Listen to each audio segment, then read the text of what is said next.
We're going to begin with Eyewitness News reporter Jim Dolan. He's going to take a closer look at the dangerous and top-secret mission to kill or capture bin Laden. Jim, Hollywood could not have written a more dramatic script.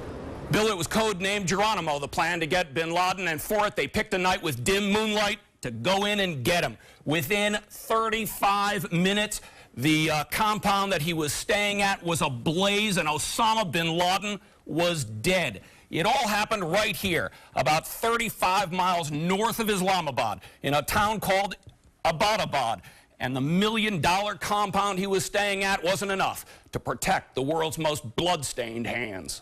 The compound where he lived is soaked now with the blood of Osama bin Laden. In the end, his guards and the wife he used for a human shield were no match for the elite squad of Navy SEALs who came in from the air, landed inside the compound's walls, and took bin Laden out.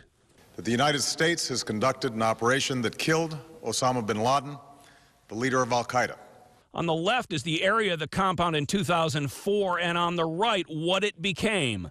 What it became was a $1 million sprawling fortress with walls as high as 18 feet. But no television and no telephone, and all of that caught the eye of U.S. intelligence. And the Navy SEALs risked everything to go get him. They volunteer, they train, they endure separation from their families.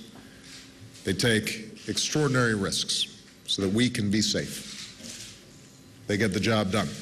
Did they ever? Last night, 2 Navy helicopters penetrated Pakistani airspace and flew low to the ground to Abbottabad. Navy SEALs fast roped to the ground inside the compound as a fierce firefight erupted. Here is bin Laden, who has been calling for these attacks, living in this $1 million-plus compound, living in an area that is far removed from the front, hiding behind women who were put in front of him as a shield.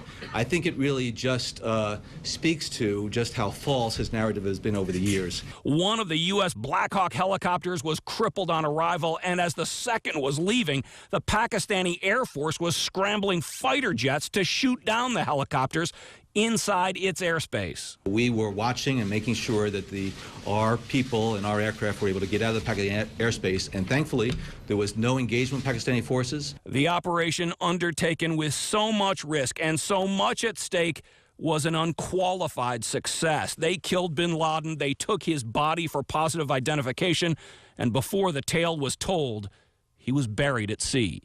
We will never tolerate our security being threatened, nor stand idly by when our people have been killed. We will be relentless in defense of our citizens.